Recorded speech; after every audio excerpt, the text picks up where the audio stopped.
Carissa, our hearts are racing. Everybody is wondering what in the world just transpired for the last few moves in that final second. Were you watching that game?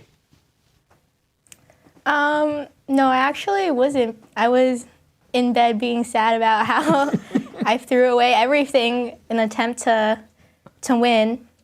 So yeah, I was really in like the depths of my despair.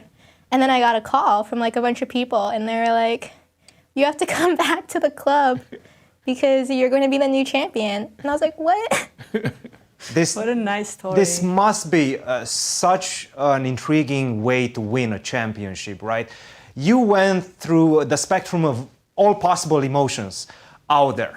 You were obviously exhilarated, winning so many games, one after the other, but then those last couple of rounds, you are half a point behind. You come back, leapfrog your opponent. Then this final round. First of all, how did you strategize in your mind this final round? Were you thinking that this is a must-win situation for you?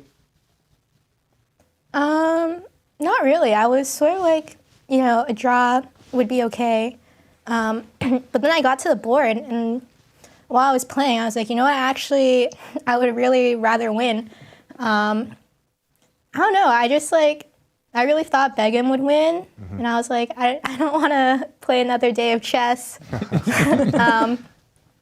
Not because, you know, I hate the game or anything, but it's just like, for the last month or so, I've been playing nonstop, and I was like, another playoff, and I'll have to prep again, and I'm really behind on all my homework, so I was planning on using tonight to catch up on that.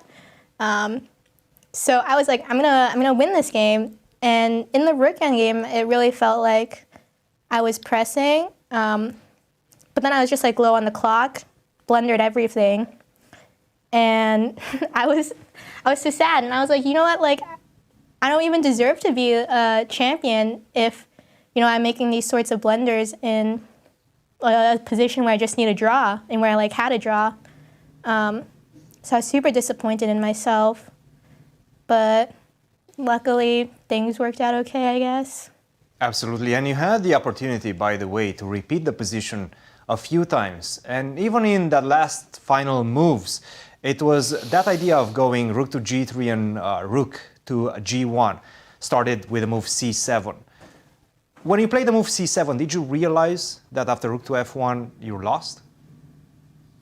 I think I played b5, but b5, yeah, I was yes. I had spent so much time beforehand, you know, I kind of saw my way up to this position, and for some reason I just missed that after rook f1, rook g1, king somewhere, rook g3, king somewhere, rook g1, black just has rook d1, and I was like spending all my time calculating rook df6.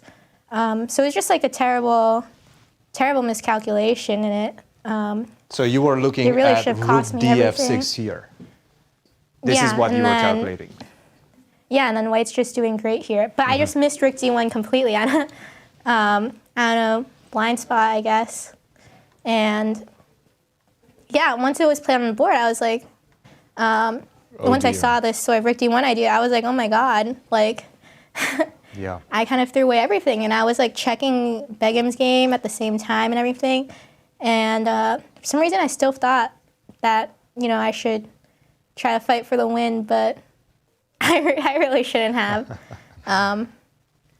But yeah, this is kind of a mistake that I make a lot of the times, but hopefully this will be the last. But Carissa, we have to replay this final moment of the final second that Jennifer had on her clock. Did you see this? And take us through your emotion when you're seeing it right now as a replay. 2, 1. Wow. 1 second on the clock. I think that was less than 1 second. Way less than 1 second. I mean, it's different now that I know the result of the game, but you know, if I was watching it live, I'd be scared. But I think since the broadcast is on a delay, so I wasn't seeing the most this is the first time you're seeing stuff. Yeah. Wow. Wow. Well, Carissa, I'll give you guys the floor right now. Just an incredible. I don't want the floor. We are just exhausted. I want the after ceiling. this game. Congratulations, Carissa. We're going to leave it there. We're just, wow, amazing, amazing, amazing stuff. We were watching Jennifer make her move with 1 second on the clock, and we were just like, wow, how does that 1 second last so long? Yeah. But I do have to admire like your spirit to really push for the draw. I mean, push for the win at all costs, to be kind of risking that. I was so terrified when the pawn was on e2, and I was like, I would just go for perpetual. I'm scared something is going to happen. So, you know, That's why you're a better player than me. that's why I'm not a better player, because I'm, you know, too kind of maybe worried, but you just kind of were calculating, and it didn't work out this time, but maybe it's going to work another because you have that fighting spirit. Thank you.